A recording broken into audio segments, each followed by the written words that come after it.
soir. Je suis ravi d'être avec vous. J'avais déjà fait une petite intervention pour le même organisme en 2017, j'ai retrouvé. Voilà, et c'est avec plaisir qu'on se retrouve ce soir. Alors, le mieux, c'est que je déroule. Hein. Alors, première idée, cette soirée, c'est comme une danse.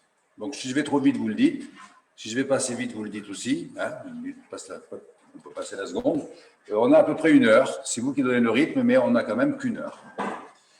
Deuxième idée, la valeur réelle de cette intervention réside dans les questions qu'elle pose. Les réponses sont nombreuses. C'est la richesse de vos questions qui fera la différence. D'accord ? Et puis, une autre idée aussi, c'est le rasoir d'Occam. Occam était un moine franciscain du XIIIe siècle qui consiste à donner des arguments en édulcorant tout ce qui est inutile à la compréhension. Donc, aller dans la simplicité. D'accord ? Parce qu'il y a des concepts et tout ça, mais on essaiera d'être le plus simple possible et le plus efficace possible. Alors, l'itinéraire que je vous propose ce soir, il est simple. Première idée, on va parler du changement, puisque c'est le thème. On va voir qu'il y a 2 changements. Il y en a un qui n'en est pas un, il y en a un qui est un vrai changement. Et dans ce changement-là, il y en a 3. Ensuite, on verra que pour changer, on passe toujours dans une zone de turbulence. On ne peut pas faire autrement. Et cette zone de turbulence, il y a un facteur qui est très important, c'est le facteur H. Ce que j'appelle le facteur H, c'est le facteur humain. C'est l'humain qui fera la différence. Et puis on essaiera de conclure en évoquant un impératif. Je vous parlerai tout à l'heure. Alors, pour commencer cette réflexion, je vous invite à réfléchir en 5 secondes, quel est votre changement en cours? Est-ce que peut-être qu'en ce moment, alors, dans nos sociétés, on est en train de vivre un changement, ça c'est sûr. Mais peut-être que vous, à titre personnel, ça vous a impacté ou voilà. Est-ce que c'est un changement qui a été voulu parce que vous avez décidé de faire autre chose que ce que vous faisiez? Est-ce que ça vous a été imposé par une organisation multiple? Ou est-ce que c'est irréversible? Ça s'appelle une perte. Voilà. Peut-être que vous avez vécu, vous êtes en train de le vivre, je ne sais pas. Et puis, deuxième petite question, spontanément, en un mot, vous le qualifieriez comment, votre changement? Galère, super, j'en sais rien. D'accord? C'est juste pour vous rappeler du nom pour tout à l'heure. Alors, je vais commencer par une citation. C'est un monsieur qui a existé il y a très longtemps. Hein. Il disait que la seule chose immuable au monde, c'est le changement. Bouddha. Bon. Effectivement, c'est un beau paradoxe parce que la seule chose qui ne change pas, c'est le changement. Et puis, il y en a un deuxième, plus près quand même dans notre histoire, il disait qu'il valait mieux penser le changement que changer le pansement. Ça, c'est Francis Blanche. Et on va essayer de comprendre comment, lorsqu'on est pris dans une turbulence, ne pas être obligé de mettre des pansements. Alors, pour illustrer ce propos, j'ai pris comme exemple la thermodynamique. La thermodynamique, vous avez ici un équilibre. C'est tous les matins, vous prenez votre voiture ou votre vélo, je ne sais pas, vous allez travailler, vous allez dans un endroit précis, vous faites une action précise, puis vous revenez. Ça, c'est confortable, ça s'appelle l'habitude. D'accord? Puis on a des habitudes familiales, des habitudes de job, des habitudes de sport, des habitudes de tout ça, et ça s'appelle un attracteur. C'est confortable. Il y a des turbulences, parce que des fois, il y a des gens, merde, la voiture est en panne, enfin bref, vous connaissez tous les ennuis de la vie quotidienne. Et ce n'est pas vraiment un changement, ça s'appelle une régulation. D'accord? Et on a tous connu ça, plus ou moins fort, plus ou moins ce que vous voudrez. Il y a tellement de turbulences que des fois on se dit oh, je vais arrêter, je vais changer. Mais mieux on ne le fait pas. Et puis, il peut y arriver un choc. Alors c'est quoi le choc? Il y en a multiples. Le choc, c'est quoi? C'est prise de conscience. Vous prenez conscience de quelque chose que vous ne saviez pas avant, que vous n'aviez pas compris. Vous faites un apprentissage, c'est-à-dire que vous avez augmenté vos capacités et ainsi de suite. Vous avez un signal faible ou un signal fort, c'est-à-dire quelque chose qui, au début, vous n'auriez jamais cru que ça vous amènerait là. Quand vous avez rencontré votre femme ou votre mari, vous n'auriez jamais cru que ça vous aurait amené là peut-être. Ou alors vous avez eu le coup de foudre, alors ça c'est un signal fort. C'est soit une rupture forte, soit c'est quelque chose qui s'est enclenché sans que vous sachiez trop comment et ça vous a amené à un endroit précis. Ça peut être une perte, ça peut être un épuisement, on en a marre. Vous savez, alors ça arrive pour ce qu'on appelle la crise de la quarantaine, 40-45 ans, on s'est épuisé dans certaines choses, voilà. Et puis, il y a une rupture technologique. Alors là, il y a des ruptures technologiques qu'on va en vivre de beaucoup. Il y a bien sûr l'informatique. Hein. Il y a eu des âges où c'était la mécanique. Maintenant, c'est l'informatique, c'est le numérique, c'est tout ce que vous voulez. Et quand on est dans cet équilibre-là et qu'on a un choc comme ça, automatiquement, ben, on sort de cet attracteur. C'est-à-dire que tant que vous êtes entre ces deux lignes-là, ça se passe. Ça va. Enfin, ça va. Vous restez dans le même attracteur. C'est comme si c'était un aimant, là, et puis vous avez des limailles de fer.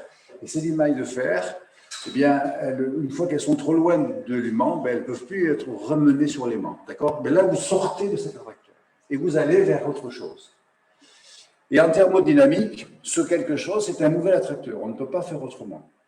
Et ce nouvel attracteur s'appelle un attracteur étrange, parce que personne ne le connaît. À moins que vous ayez une boule de cristal, du marc de café ou quelque chose comme ça, personne ne le connaît. Le problème, c'est que tout le monde voudrait connaître. C'est ça qui est anxiogène. Donc, pour passer d'un à l'autre, d'abord ici, ça s'appelle le changement de, parce que celui-là, on change vraiment d'équilibre. Là, on ne change pas d'équilibre. On garde à peu près le même. Là, on change d'équilibre. D'accord? Et quand vous êtes dans cette activité-là, vous avez ici une zone très inconfortable. C'est une zone où il y a ce qu'on appelle un état transitoire souple, où on va dépenser beaucoup d'énergie. Dans la thermodynamique, on appelle ça l'empaltie. Ça coûte. Ben, vous savez, c'est comme quand vous déménagez. Vous passez d'un appartement à un autre appartement. Il y a un moment où c'est galère, quoi. Parce que vous devez ranger les cartons, vous allez les transporter, puis après, c'est remettre l'appartement en état pour après aménager l'autre. Enfin, vous avez un temps de flottement qui est difficile. Après, vous êtes bien, mais pendant le temps de flottement, vous êtes difficile. Alors, dans notre changement, eh bien, ici, vous avez un point de non-retour. Et là, c'est très important parce que quand vous avez dépassé ça, ça ne sera jamais plus comme avant. C'est pas possible. Donc là, il faut l'accepter déjà. C'est fini. Ça ne sera plus comme avant. Même si on voudrait, c'est fini. D'accord? Et ici, vous avez 1000 choix possibles. Alors après, c'est une question de caractère. C'est une question de conviction personnelle. J'ai un petit lien. J'ai un ça devant, je ne peux pas cliquer. Ouais, super, merci. Ça va. Merci. Alors là, vous avez ici un petit lien, une petite citation que j'aime bien. Lorsque l'on fait des choix faciles, la vie devient difficile. Lorsque l'on fait des choix difficiles, la vie devient facile. Je l'ai expérimenté, je crois que c'est vraiment vrai ça. Mais c'est là où ça se passe, c'est entre ces deux équilibres. C'est là où on fait des choix. D'accord? Je vais revenir sur le diaporama de base. Et c'est important de comprendre que ça ne sera jamais plus comme avant. Et si jamais vous n'avez pas tout compris dans ce domaine, vous pouvez arriver à être dans cette dynamique qui est d'essayer de rester là. Et là, vous êtes dans un cul-de-sac. Vous créez de l'entropie, c'est-à-dire vous accélérez la fin du système. Vous êtes dans la rancœur, dans les regrets, dans les remords. Parce qu'après, vous savez, c'est les gens qui vous disent si j'avais su. Ah oui, mais si j'avais su. Moi, j'ai fait de l'accompagnement de gens en fin de vie et j'ai jamais entendu, très rarement entendu dire genre, ah, j'aurais pas dû. Ils ont dit surtout, ah, si j'avais su. Voilà. Alors, choix facile, vie difficile, choix difficile, vie facile. C'est la première idée. Alors, les remords, c'est toujours par rapport à des valeurs. Les regrets, c'est ce qu'on aurait pu profiter, qu'on n'a pas profité.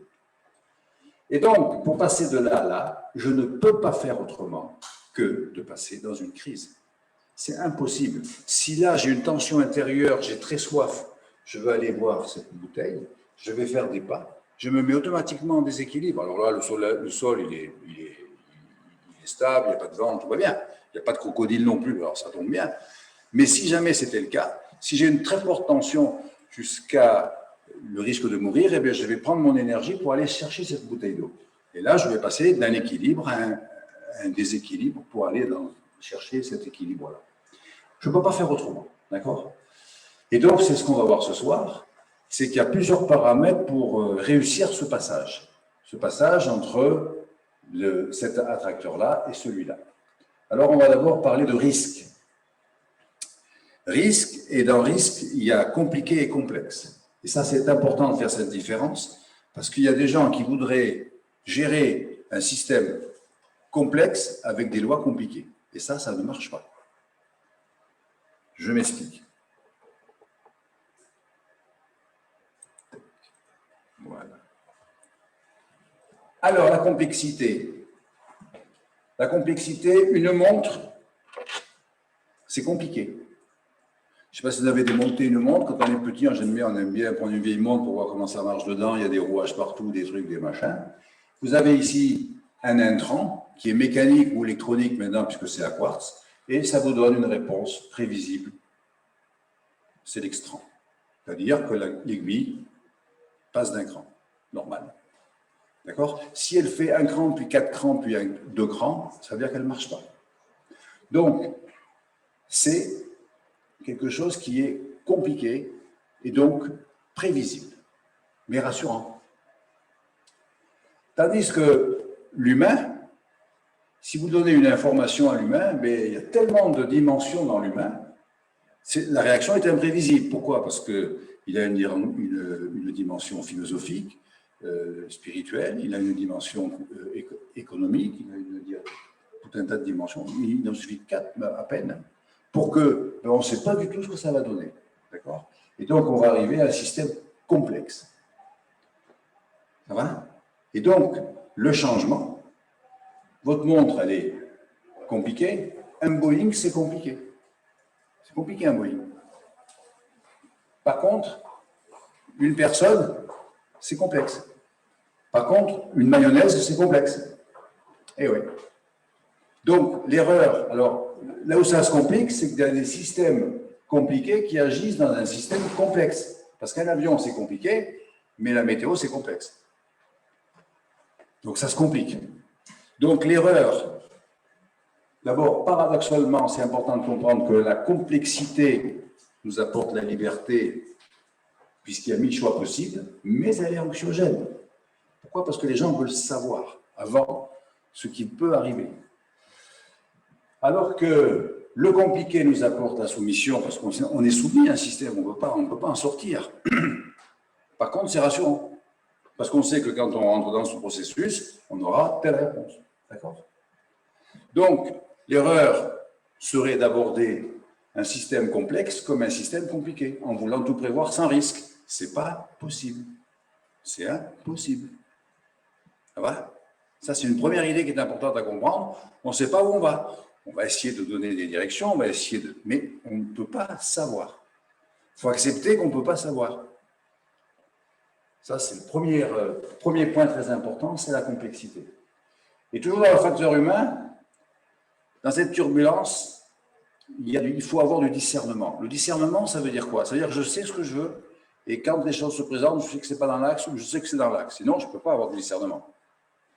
Alors, le discernement, il y a 3 choses qui sont très importantes. Et comme il y a des jeunes parmi nous, pardon, je me suis trompé de lien, alors, erreur, ou là, je cafouille. Ne bougez pas, je vais partir très vite, je repars, voilà, non. Voilà.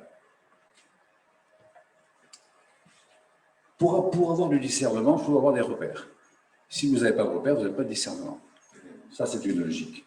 Donc, je vais vous parler de quelque chose qui nous piège souvent, voire trop souvent, et qui piège les jeunes dans leur orientation. Quand j'ai fait ça à l'université pendant longtemps, c'est la différence qu'il y a entre faire, être et avoir. Ça, c'est une chose qui est très importante à comprendre. Première idée. Alors, être altruiste pour faire un métier comme médecin, c'est pas mal. Ça va? Par contre, faire médecine pour être altruiste, ça ne marche pas trop aussi. Et c'est important de comprendre que faire pour être quelqu'un, c'est une illusion. Il y a des gens qui choisissent leur métier de faire pour être quelqu'un. Et là, c'est une erreur. Ça ne marche pas. Pourquoi? Parce qu'ici, vous avez les vertus et ici, vous avez les valeurs. Et là, il y a une confusion. Je vais m'arrêter là-dessus. Les vertus, ça vient de vertu, ça vient de viril, ce qui n'a rien à voir avec la masculinité. C'est la force. Ça va? La force, c'est ce qui est fort, c'est intrinsèque, éternel, universel. Vous prenez toutes les traditions, toutes les philosophies du monde, elles y sont, c'est toujours globalement les mêmes. D'accord? C'est le courage, la tempérance, la bonté, la passion, la générosité, l'opiniâtreté, l'humilité. Tout ça, c'est l'immanence, ça vient de vous. Ça vient de personne d'autre. Avoir du courage, ça vient que de vous. Hein. On ne peut pas avoir du courage pour vous. Hein. Ça, c'est pas possible, ça se saurait. Ça va? Donc ça, c'est très important de comprendre que c'est votre travail personnel. Une fois qu'on a compris ça, on va aller voir les valeurs.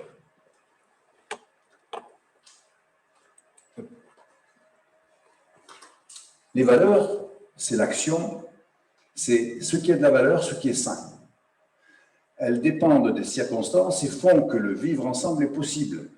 Elles sont extrinsèques, non plus intrinsèques, mais elles sont éphémères et elles ne sont pas toujours pareilles. C'est-à-dire que vous avez eu des époques où on n'avait pas les mêmes valeurs. Vous avez, pendant la guerre, il y a eu travail, famille, patrie. On est revenu à nos valeurs liberté, égalité, fraternité. Ça change. Et puis chez les Romains, ce n'était pas les mêmes. Et puis chez les Grecs, ce n'était pas les mêmes, et ainsi de suite. Ça, c'est des valeurs auxquelles on adhère ensemble pour vivre ensemble. Et grâce à nos vertus de force, de courage, d'abnégation, de tout ce que vous voudrez, on peut les faire vivre. D'accord? C'est très important de les comprendre, c'est la solidarité, la justice, la démocratie, tout ce que vous voudrez, notre devise. Ce qui va dépendre, c'est les critères et la hiérarchie. Parce qu'il y en a qui vont mettre la liberté en avant, d'autres vont mettre la fraternité ou autre chose, peu importe. Et ça ne va pas forcément être dans les mêmes hiérarchies. Et là, on peut ne pas être d'accord, voire s'engueuler. C'est des discussions autour d'un verre, des fois, ça passe comme ça. Donc, être pour faire, oui. Faire pour être, non. Ça ne marche pas. Et vous avez également, dans ce même... alors, ça va marcher.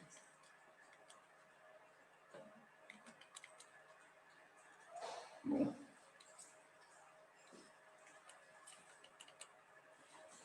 Bon, ne voulez pas, je vais faire comme ça. Non, non, ça marche plus. Ah si, ça y est, c'est là. Pardon. Alors, être pour avoir, oui. Être une femme pour avoir un enfant, oui. Pas de souci. Mais pour avoir un enfant pour être une femme, non. Vous êtes déjà femme. On est d'accord? En allant plus prosaïquement parlant, avoir une belle maison pour être quelqu'un de bien, ça ne marche pas non plus. Hein. D'accord? Et donc là, le problème, c'est les biens que l'on confond avec les valeurs et des fois avec les vertus, mais surtout avec les valeurs. On a fait ça dans notre passage pendant un an dans la pandémie. Donc on ne va pas parler. Le bien, c'est l'avoir. Le bien, c'est quoi? C'est le confort. Qui n'aime pas le confort? Le bien, c'est la santé. Le bien, c'est la sécurité. Le bien, c'est les biens de consommation multiples et variés, les richesses extérieures multiples. D'accord? C'est quelque chose qui ne contribue pas au bonheur durable, car elles sont périssables et peuvent nous être enlevées. Ça va? Donc, on va se battre sur des valeurs avec nos vertus, mais ça, c'est après. D'accord? Parce que si vous ne faites pas ça, vous allez tourner en rond pour arriver à avoir vos biens. Il y a des gens, toute leur vie, cherchent à avoir des biens pour être. Ça ne marche pas, ça. Vous avez des gens immensément riches qui ne sont pas heureux. Donc, si c'était ça, ça se saurait. Si plus j'étais riche, plus j'étais heureux, ça se saurait. Hein. Mais ça ne marche pas. D'accord? Donc, vous, dans la turbulence, dans le changement, vous devez avoir les bons repères. Par contre, faire quelque chose... excusez-moi. Faire quelque chose... Je vais reprendre là. Faire quelque chose pour avoir quelque chose, il n'y a pas de souci. Psychologiquement, il n'y a aucun problème. Faire pour avoir, oui. Travailler pour avoir un salaire, oui. Et avoir un salaire pour se payer un voyage, il n'y a pas de souci. Ça ne pose pas de souci. Mais si ça, vous le rapportez à l'être, alors là, ça ne marche pas. Donc, je suis ce que je suis, je fais quelque chose. Je suis ce que je suis et j'ai quelque chose. Je ne suis ni ce que je fais, ni ce que je possède. Et ça, c'est important pour vous guider dans le changement. Ces gens, ils vont se faire remarquer. Là. Alors, là, quand vous êtes pour faire, vous avez de la puissance. Quand un médecin est altruiste, mais il est vraiment altruiste dans ses vertus, et qui porte un soin, il a de la puissance. Pour tout. D'accord? Par contre, si vous voulez avoir pour être, vous êtes un frimeur. Et ça se voit. On les voit, les petits kékés, leurs bagnoles, les machins, les trucs. Là, hein. Vous en connaissez des comme ça. D'accord? Ça s'appelle le faux. C'est l'imposture. Dans le changement, si vous voulez tenir votre barre, parce que c'est comme ça que vous allez arriver à manager votre changement, eh bien, il faut bien faire attention à ça. Du reste, si je vous demande, Nelson Mandela a été tour à tour père de famille, avocat, justicier, prisonnier, libérateur, guerriero, terroriste, homme politique, président de l'Afrique du Sud et prix Nobel. S'il devait dire, moi, Madiba, on l'appelait Madiba, je suis qui, moi?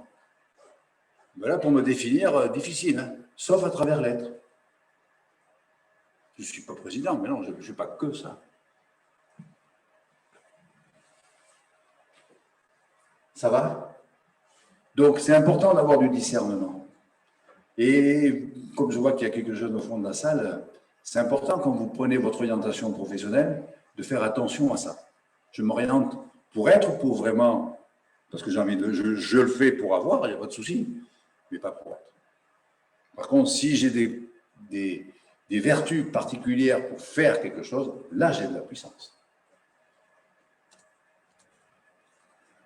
Alors, j'ai compris que c'était complexe, ce n'est pas la peine d'essayer de tout prévoir, j'y arriverai jamais. J'ai compris qu'il fallait que je fasse bien gaffe entre être, faire et avoir dans mes choix, parce que je ne tape pas au bon endroit, et que la première chose à faire, c'est de développer ses vertus. Et la première vertu, comme disait Platon, c'est le courage, qui va déclencher toutes les autres. Et là, on va voir un autre domaine, c'est Kéros. Alors, qu'est-ce que c'est que Kéros? Je fais des progrès en informatique. Kéros, c'était le petit dieu ailé de l'opportunité. Les Grecs, ils avaient représenté Kéros, vous voyez, avec en haut une genre de grande chevelure, comme ça, parce que quand il passait, Kéros, hop, il chopait Kéros quand il passait. C'est le dieu de l'opportunité.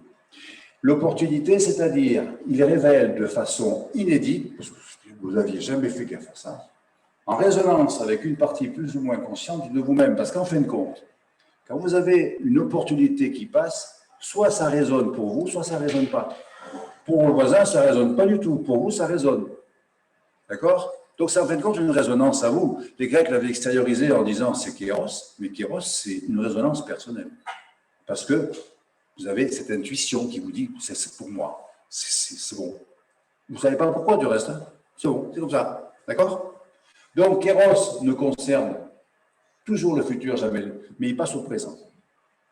Parce que l'opportunité, c'est maintenant. Le reste, c'est là où les gens qui se la ratent, ils disent ah, je l'avais su. Ah oui, mais voilà, tu as eu peur, on va voir les peurs qui nous posent problème.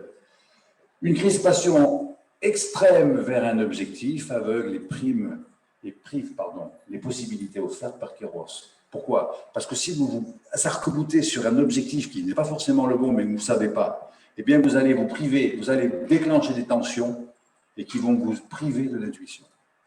Parce que l'intuition, elle n'est pas mentale.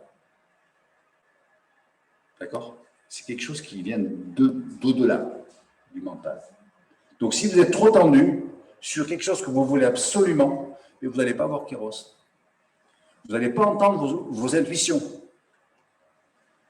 Si on rate ce rendez-vous, il ne se représentera pas. Ce ne sera pas pareil, c'est fini. On l'a raté. On l'a raté. Alors, on peut essayer de récupérer le trou, hein, mais c'est plus pareil. Donc, c'est important de comprendre que dans la turbulence, Kéros passe toujours. J'ai bien dit toujours. J'ai accompagné beaucoup de gens. Kéros passe toujours. Le hasard n'existe pas. Vous savez ce que disait Einstein pour le hasard? J'aimais bien cette citation. Il disait « Le hasard, c'est le chemin que Dieu emprunte quand il veut voyager incognito. » J'aime bien celle-là. Alors, la vraie question, c'est de savoir qu'est-ce qui commence maintenant? Ok, je me suis fait éjecter de mon... Ou je suis parti moi-même de mon équilibre. Je suis dans un no man's land, dans la turbulence. La vraie question, c'est de se poser qu'est-ce qui commence maintenant? Et non pas à essayer de récupérer le placé, c'est passé. Ok? Dans la turbulence, croit aussi ceux qui sautent. Ouais. Parce que plus vous allez accepter d'être dans la turbulence, plus vous allez accepter de vous faire braquer, plus vous aurez les opportunités. Et vous avez tous rencontré Kéros à un moment donné dans votre vie, sans même l'appeler comme ça. Vous avez tous eu des opportunités, des choses, vous aurez, oh, mais j'aurais jamais cru, alors ça, vraiment, j'ai eu un coup de peau, hein, le coup de peau, je ne sais pas quoi, moi, d'accord? Donc ça existe. Et qu'est-ce qui vous empêche de prendre des risques? Qu'est-ce qui vous empêche le discernement? Qu'est-ce qui vous empêche l'intuition, Kéros? Eh bien, c'est la peur. Voilà, c'est celle-là qui nous joue des tours permanentes, et c'est celle-là que l'on va développer maintenant.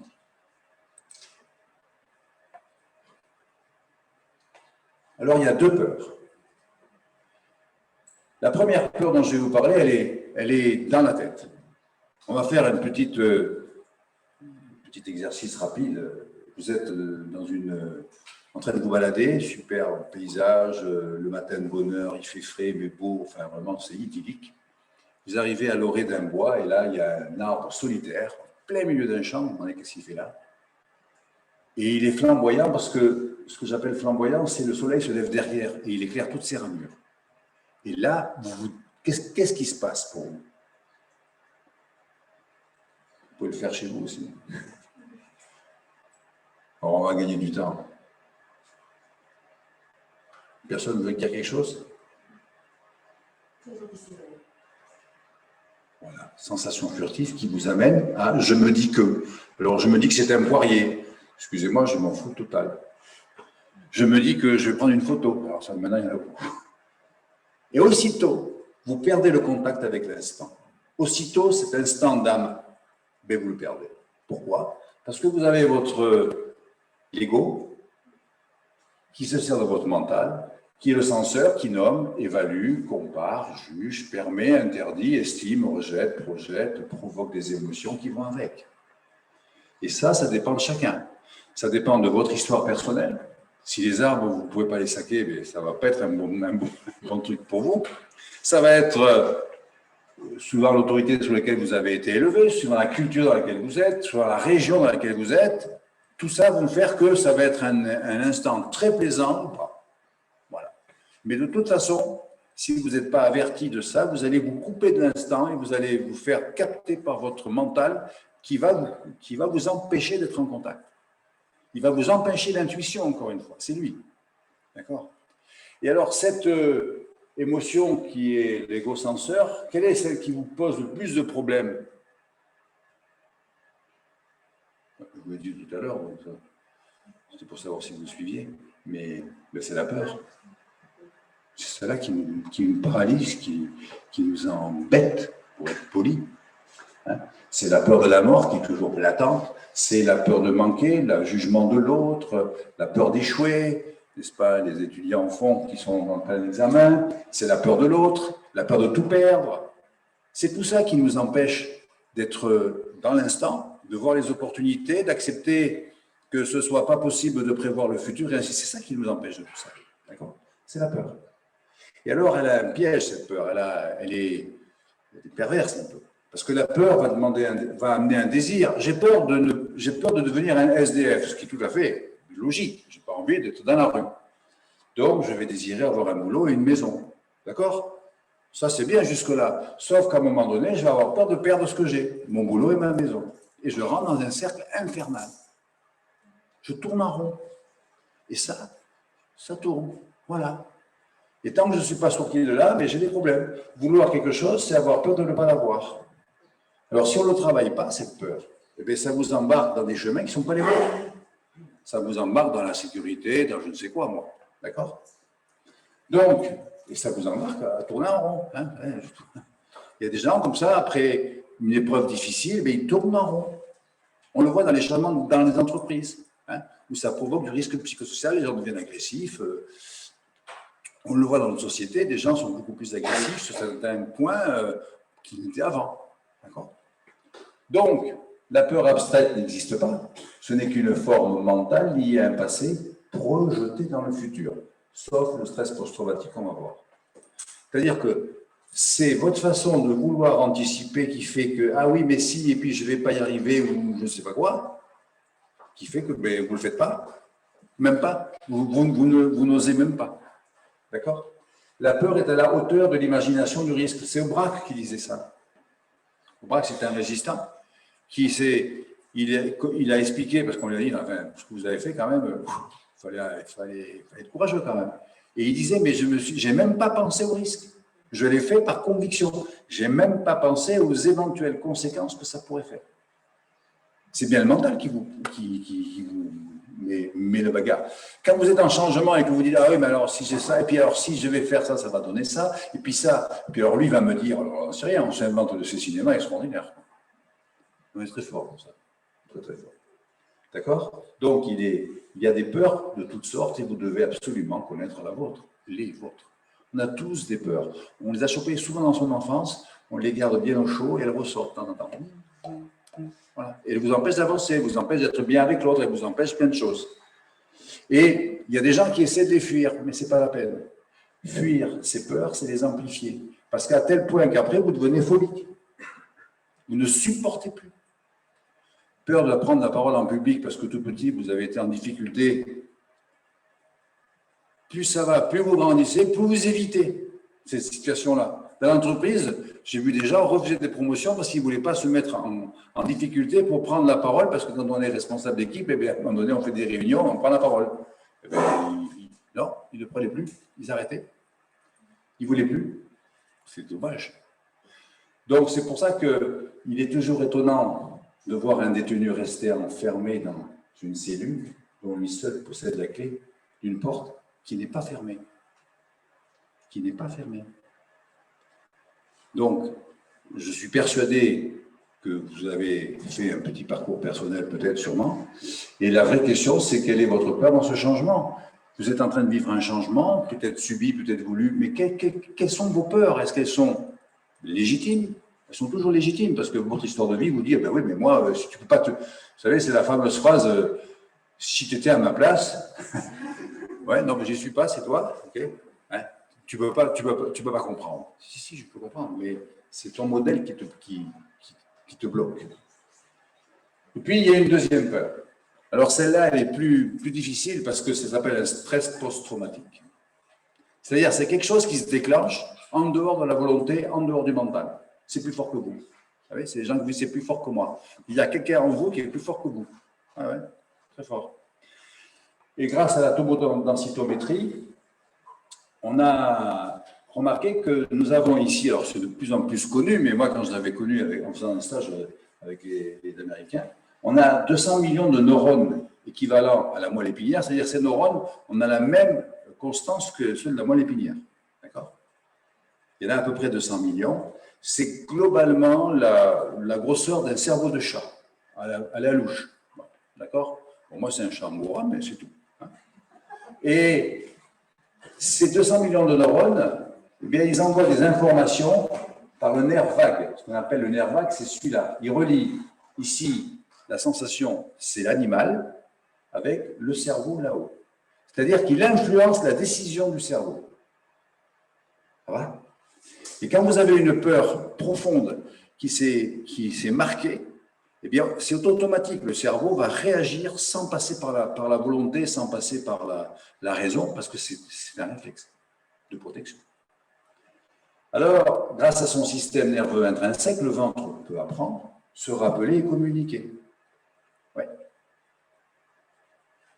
Il a de la mémoire, comme notre cerveau là-haut. Je vous rappelle qu'il est fait comme... Et voilà qu'est-ce qui se passe dans notre cerveau. Imaginons que vous vous faites agresser. Alors là, j'ai pris un exemple d'une personne qui se fait engueuler dans une entreprise. récupérer. Non, ça doit être une question de pile, mais bougez pas, je me débrouille. Voilà, j'ai compris. Merci Julien. Vous vous faites agresser, d'accord? Votre cerveau, dans cet état d'urgence, il va choper l'information sur un des 5 systèmes, visuel, auditif, kinesthésique, olfactif ou gustatif. Il y a des gens, c'est l'odeur qui leur rappelle quelque chose. Il y a des gens, c'est la vue. Des gens, c'est le son, une voix, quelque chose comme ça. Ça les tétanise. Et puis, cette information-là, bon, elle est traitée par le... Voilà, c'est parti tout seul. Elle est traitée, voilà. Elle est traitée par le reptilien et le limbique, vous voyez, et c'est un rapport direct avec le cerveau entérique d'en bas. D'accord? Et le thalamus, qui est une petite glande sous le cerveau, eh bien, lui, il va envoyer dans les amygdales, alors c'est 2 petites glandes sous le cerveau reptilien qui sont là pour gérer le stress. Mais quand elles se mettent en marche, elles coupent tout le système d'information autour. C'est-à-dire que c'est bien, hein, parce que quand vous êtes sur le bord d'une route, il y a un mec qui klaxonne, vous faites un saut sur le côté, ça vous sauve la vie. C'est elle qui bosse là, elle bosse bien. Sauf que quand vous avez une trop grosse charge, eh bien, cette amygdale ne s'éteint plus. Elle continue à agir en permanence. Ça va? Et donc, le problème, c'est que rien que de penser à la personne, vous êtes en état de stress. Il y a des gens qui sont tout à fait capables, le soir, de penser à un moment et de rentrer dans une galère pas possible. Alors que c'est pas là, hein. Mais d'accord. C'est connu ça. D'accord. Donc, le but, c'est quoi? Il y a des traitements pour ça. C'est sortir ce lien qui fait un hyperstress pour retrouver la réflexion, la raison, et aller sur quelque chose d'une émotion, et surtout de passer de l'émotion au sentiment. D'accord? Et ça, c'est possible. Car quand vous avez des réflexes automatiques, il faut absolument comprendre la raison de ce réflexe automatique. Elle est souvent liée à une histoire de vie. Quand vous avez chopé ça, vous le sortez avec des méthodes dont je vous expliquerai, et qui fait que ça vous sortira de ce phénomène. Sinon, vous tombez dans des gens qui sont très mal, qui commencent à rentrer dans les addictions, dans l'agression, dans tout ça. Ils ne savent même pas pourquoi. Hein. C'est un vieux truc du passé qui ressort, qui a été déclenché une nouvelle fois par je ne sais quoi. D'accord? Et donc, vous allez dans le stress, et le stress, c'est un bon stress, parce qu'il n'y a pas que le mauvais stress, il y a le bon stress. Ça va? Vous savez, c'est les gens qui vous disent « ça m'a marqué ». Nous avons tous nos petits programmes. Mais attention, il y a des marques qui sont très positives, des moments que vous avez vécus, et en programmation neurolinguistique, on appelle ça des ressources. Branchez-vous sur ces ressources. Quand vous vous endormez, vous avez passé une journée difficile, des fois on dit une journée de merde, et bien vous vous endormez en pensant à des ressources et vous allez voir, vous allez vous calmer, vous allez bien dormir. Par contre, si vous ressassez en permanence ce mec-là ou ce nana m'a fait ça, m'a fait ci, alors là, par contre, vous avez passé une mauvaise nuit. Hein, vous savez faire mieux que moi. Et si en plus, ça vous rappelle une vieille histoire, parce que moi, j'ai fait ça pendant 30 ans, accompagner des gens qui avaient ce genre de problématiques, tout petit, on peut se choper un programme idiot, parce que tout petit, on a des petites ressources, on fait ce qu'on peut, et après, on le garde. Et il ressort souvent les contextes et on a des comportements complètement idiots que les gens refusent. Après, ils disent, mais je suis bête, c'est idiot. Alors la prochaine fois, je ne le referai pas. Mais ils se font avoir quand même. Parce qu'ils ont toujours ce programme. Voilà. Et donc, ça passe par un travail personnel de connaissance de soi. Et l'outil pour arriver à ça, que moi j'ai utilisé, il y en a d'autres, hein, c'est le dialogue socratique qui vous permet de lever les incohérences dans votre logique. Hein, ça, c'est Socrate. Et puis, c'est le MDR, Years, Movement Deprogramming and Reprogramming. C'est l'IMO. Alors, le MDR, c'est plutôt américain avec, comment ça s'appelle, David Savant-Schreiber. L'IMO, c'est les Canadiens qui ont repris cette méthode, mais moi, je la trouve beaucoup plus souple. Je la pratique pas mal.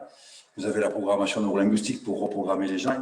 Voilà. Tout ça, ce sont des nouvelles approches qui sont très puissantes selon moi et qui vraiment vous sortirent. Après, vous avez la deuxième solution, c'est de bouffer des médicaments.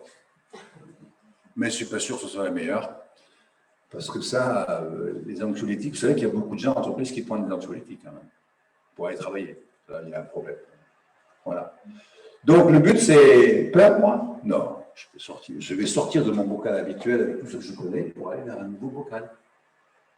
Voilà. Mais il faut que je fasse un travail sur mes peurs. Si j'en ai, peut-être que c'est des tout petits trucs, tout va bien, mais il y en a qui ont des grosses peurs qui leur coûtent très cher dans le choix de vie.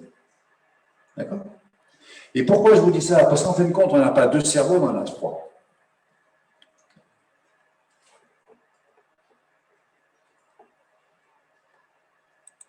Alors, je regarde, il me reste à peu près un quart d'heure, c'est ça? Alors, vous avez celui de la Big Brother, 100 milliards de neurones globalement. D'accord? C'est l'analyse, le calcul, l'argutie, c'est influencé par les autres, oui. Hein, c'est le cerveau gauche. D'accord? Celui-là, c'est le manager, s'il organise, c'est carré, tout va bien. D'accord? Et puis là, vous avez ici, avec 200 millions de neurones, qui est relié au cerveau et qui l'influence par le nerf vague, c'est ce qu'on appelle les émotions basiques, l'instinct de conservation, c'est le réflexe de protection. Il faut le garder, hein, celui-là, ça va nous rendre service. D'accord? Et puis il y en a un troisième. Il est là. 40 millions de neurones dans le cœur. Et alors, on l'a découvert après le cerveau entérique. On n'en parle pas trop en ce moment, mais ça viendra. Le cœur a son propre système nerveux composé de 40 millions de neurones. Autour du cœur, là, on a à peu près 40 millions de neurones. Dans le cœur et autour du corps. Même structure que notre cerveau. D'accord? Et grâce à son système nerveux intrinsèque, le cœur peut apprendre, se rappeler, avoir des sentiments et des sensations et peut les communiquer. Je vous cite 2 personnages qui sont maintenant un petit peu âgés, mais qui ont fait démarcher la recherche. C'est un couple, les Lacey, aux États-Unis. Ils ont étudié, alors aux États-Unis, en France, c'est difficile à faire cette étude parce que quand on fait un don d'organes, on ne sait pas à qui on donne l'organe. Aux États-Unis, ils ont fait des études par rapport aux donneurs et ceux qui recevaient, les receveurs. Ils se sont rendus compte que les receveurs adoptaient les goûts des donneurs. C'est-à-dire qu'ils commençaient à adopter une marque de chips. Il y en avait un qui n'était pas mélomane du tout, et depuis qu'il était greffé, il devenait, peut-être pas mélomane, mais il appréciait la bonne musique. Et comme par hasard, il avait reçu un cœur d'un mélomane. Et ainsi de suite.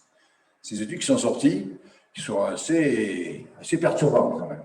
D'accord? Donc, l'histoire, c'est que le cœur prend exactement le même schéma que le ventre. C'est ce qu'on appelle le nerf vague, qui est lui-même, le cœur comme le ventre, envoie l'information par le nerf vague là-haut. Et c'est là-haut que ça traite. Alors le vrai problème, c'est lequel qui gagne. Eh oui. Alors, très important de comprendre.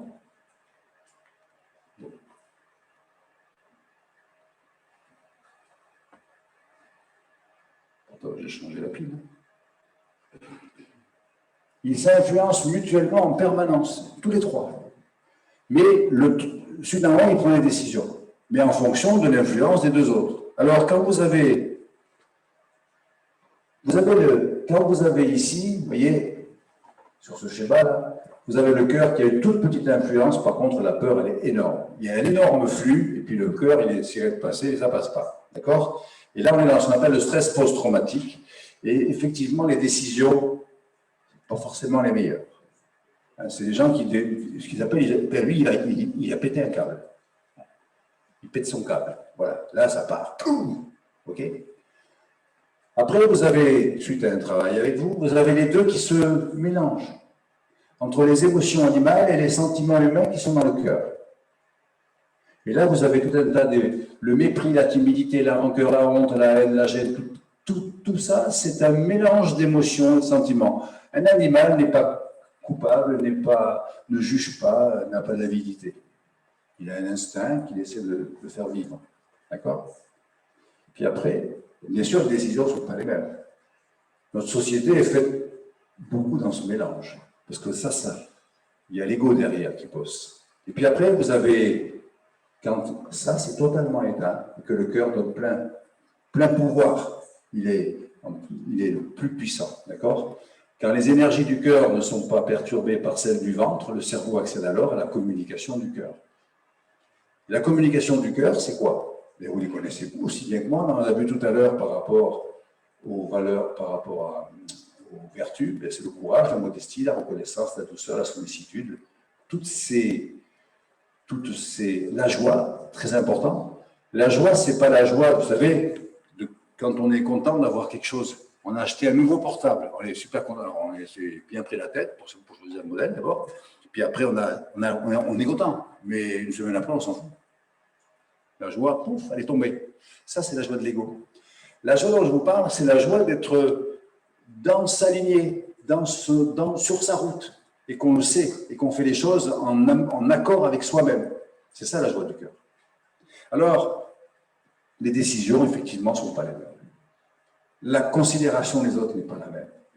C'est pour ça que Einstein disait que le cerveau intuitif est un don sacré et le cerveau rationnel est un serviteur sur lequel on peut compter. Nous avons créé une société dans laquelle nous honorons le serviteur et nous oublions le don. Car ça, on ne le développe pas du tout. Et pourtant, c'est très vieux. Déjà, chez les Égyptiens, ce n'est pas le cerveau quand un pharaon ou qui que ce soit mourait, dans la psychostasie, on pesait le cœur, on ne pesait pas le cerveau. C'est Mahat qui donnait l'équilibre de la justice.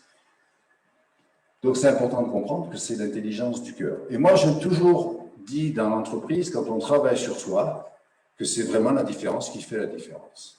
Quand vous avez quelqu'un dans un job, dans un poste, qui est dans cette dynamique-là, qui fait la différence, il va bien au-delà de ses fonctions. Ça va ? Voilà, ça c'était juste pour un petit dessin que j'ai bien aimé. Alors, vous voyez, 3 cerveaux, donc le risque, la turbulence, le kairos, la peur, ça nous empêche de tout ça, et donc le facteur H, je vais presque être dans les temps, vous avez l'avis ? Le facteur H, c'est quoi ? Ben, vous savez, autrefois, les bâtisseurs de cathédrales, de temples multiples et variés depuis l'Antiquité utilisaient une chèvre. Et pour soulever les poids de l'existence, eux, de leur construction, il y avait 3 pieux. Le premier pieu, c'est le psychologique, le rapport à soi. Si vous ne travaillez pas, vous allez avoir des petits manquements à un moment donné dans les situations. Après, vous avez le rapport aux autres. C'est la philosophie. Philosophia, amour de la sagesse qui conduit au bonheur. Parce que si c'est pour être sage pour ça, je ne sais pas.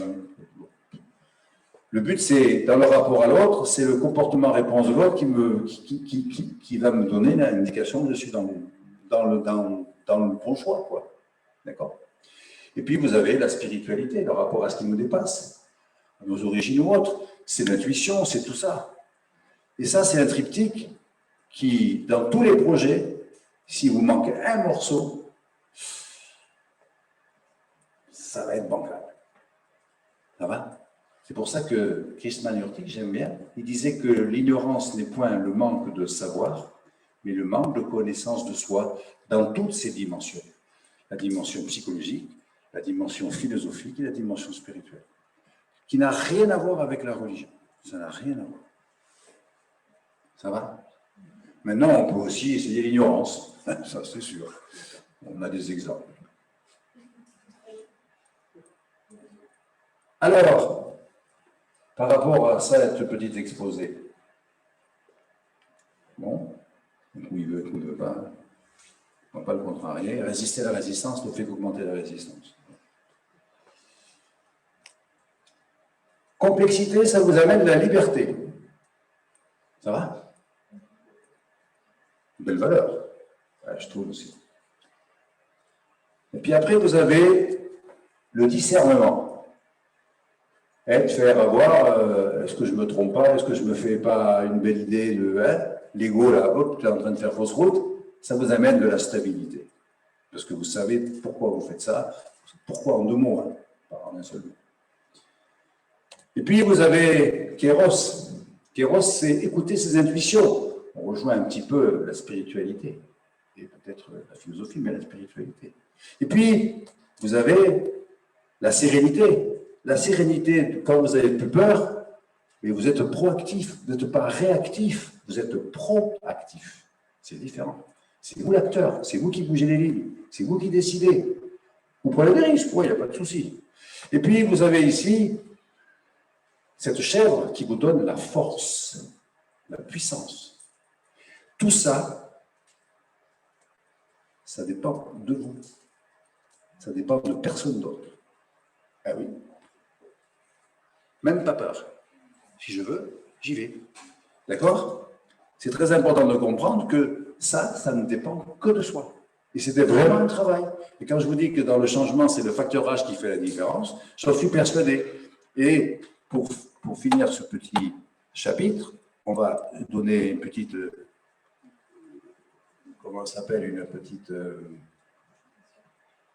citation de Marc Aurèle qui disait « Donnez-moi la sérénité d'accepter les choses que je ne peux pas changer, le courage de changer ce que je peux changer, et la sagesse de distinguer les premières des secondes. » Il y a des choses que c'est pas notre... On ne peut rien y faire. Arrêtons de nous prendre la tête, quoi. C'est pas notre problème. Ça s'appelle le lâcher-prise. Le lâcher-prise, c'est pas ça le lâcher-prise. Hein. C'est ça. Laisse venir. Ouvre. Il y a des choses, c'est pas notre fait, c'est comme ça. Ça se saurait. Ça va? Alors, il n'y a toujours pas, c'est sur notre dépit, je pense. Alors, une bonne question. Quand on en est à ce système de réflexion, la première question que vous devez vous poser, de quel moyen ou de quel accompagnement aurais-je besoin? Est-ce que je suis plutôt dans la difficulté psychologique? Est-ce que je ne comprends pas les relations philosophiques par rapport à tout ça? Ou est-ce qu'il me manque une petite sens là qui pourrait donner l'impulsion? Voilà, je ne sais pas. On peut réfléchir et puis après, vous allez voir les gens qui peuvent vous amener à réfléchir, à travailler, ce que vous voulez. Alors, pour conclure, 5 minutes. Je peux déborder? Ah, c'est bien. Alors, conclusion. Il y a un seul endroit où le succès précède le travail, c'est dans le dictionnaire. Je le disais souvent à mes élèves parce que ça ne vient pas tout seul, hein, le truc. Il faut travailler. Ça dépend comment on voit le mot travail. Et je vais redéfinir avec vous le mot travail. Parce qu'on est bien obligé de travailler. Hein. Ben oui. Alors, le mot travail, ça vient d'un mot qui vient de tripalium. Tripalium, vous savez, c'était comme une croix de Saint-André où on y installait les esclaves insoumis pour les soumettre. Ça veut dire la souffrance. Alors, comme valeur, ça, parce qu'il y a des gens qui nous disent que le travail, c'est une valeur. Ouais, d'accord, mais là, quand même, ouais. Mais dans l'étymologie du mot travail, il y a certains linguistes qui ont trouvé une autre naissance. Je préfère celle-là. Ça vient de trabarar. Et trabarar, c'est voyager. C'est une aventure, un voyage entre un état présent et un état désiré. C'est une évolution. Donc, c'est vous qui voyez. Soit vous voulez travailler en disant « je vais créer, je vais voyager dans ma vie, pas sur un strapontin, c'est ma vie, c'est moi qui pilote. Là, en turbulence, d'accord, mais c'est moi qui pilote. Ou est-ce que j'accepte de me faire emmerder, excusez-moi l'expression. Création par le voyage ou par la soumission, vous préférez quoi? Hein? Ouais, je crois, allez, on va le barrer, ça va aller plus vite. Ça va? Et ça, c'est important. Bon, moi, je suis plutôt à la fin de ma vie professionnelle. Mais vous, là-bas, au fond, vous êtes au début, les jeunes. Alors, voyagez. Voyagez dans votre vie. Vraiment, trouvez le boulot. Alors, c'est un autre sujet, mais trouvez le boulot qui vous convient, parce qu'il y a des moyens de le trouver. Mais vous voyagez vers vous-même. C'est passionnant, ça dure toute une vie. Ça, voilà, c'est génial. C'est vraiment une réflexion à faire. Bon, moi, ça y est, fini. Bien que j'ai toujours fait ce que j'aimais, alors c'est bien. Donc voilà, vous avez la routine d'un côté, la passion de l'autre. Alors sur là, ici, il y a un risque de somnolence. Hein. Vous savez, les gens qui font le train-train, il y a des gens qui font pendant 45 ans la même chose, quoi. J'en ai connu.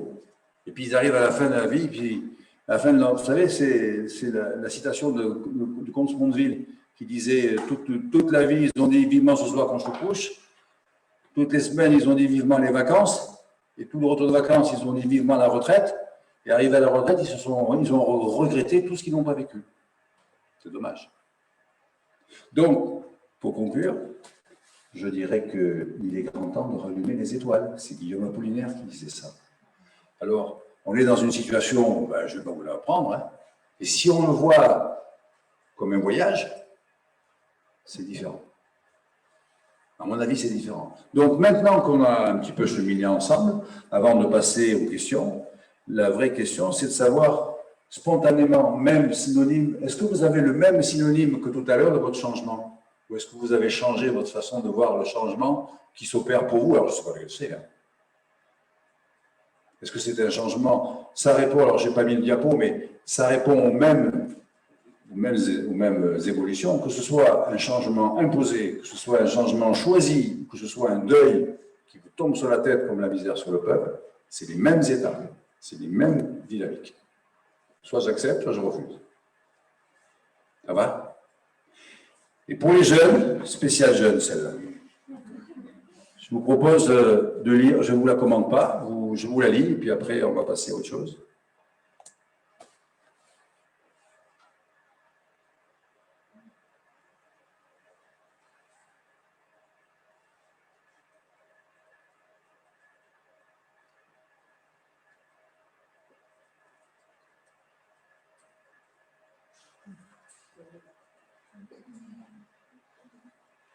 Et il y a du boulot.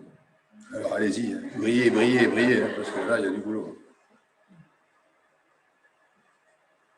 Je vous invite à quelques réflexions, questions. Alors, l'intuition, très difficile. Dans l'intuition, il y a antéos. Antéos, c'est l'esprit qui descend.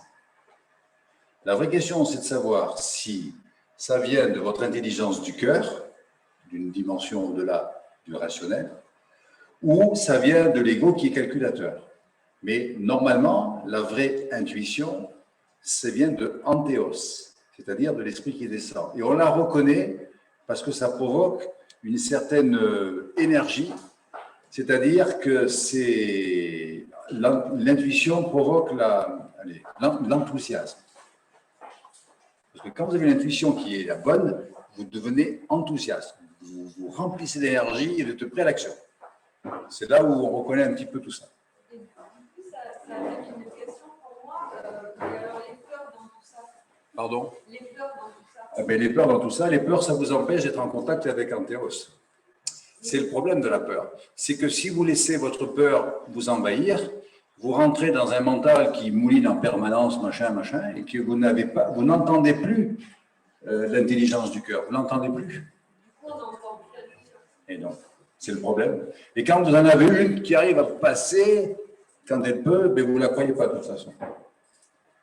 Donc, ce qu'il faut, c'est apaiser ses peurs pour rentrer dans l'autre dimension qui est l'intuition, Antéos. Enfin, selon moi. D'abord, est-ce que j'ai répondu là? Oui, ça va? A priori. Moi, j'ai que des remerciements. Bon, écoutez, vous les remercierez. Voilà. La conférence a été très instructive et passionnante. J'aurais plaisir à la revoir en effet encore une fois. Parfait. C'est vrai que j'ai déroulé beaucoup de concepts en même temps, mais c'est vrai que quand vous êtes dans une turbulence, c'est vous qui ferez la différence, hein. Personne d'autre. Merci beaucoup, Monsieur Lalande, pour cet exposé très riche et intéressant.